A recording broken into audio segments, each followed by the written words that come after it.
اعوذ باللہ من الشیطان الرجیم پناہ مانگتا ہوں میں اللہ کی شیطان مردود سے۔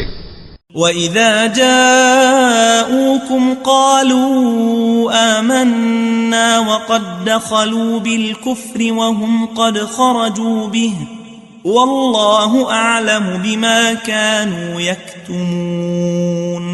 اور جب یہ لوگ تمہارے پاس آتے ہیں تو کہتے ہیں کہ ہم ایمان لے آئے، حالانکہ کفر لے کر آتے ہیں اور اسی کو لے کر جاتے ہیں، اور جن باتوں کو یہ چھپاتے ہیں اللہ ان کو خوب جانتا ہے۔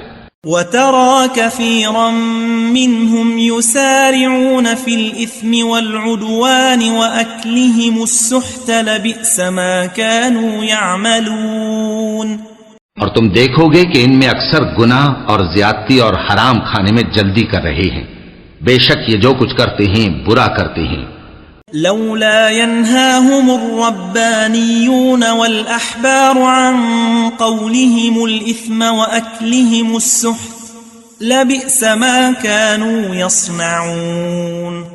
بھلا ان کے مشائخ اور علماء انہیں گناہ کی باتیں کہنے اور حرام کھانے سے منع کیوں نہیں کرتے؟ بلا شبہ وہ بھی برا کرتے ہیں۔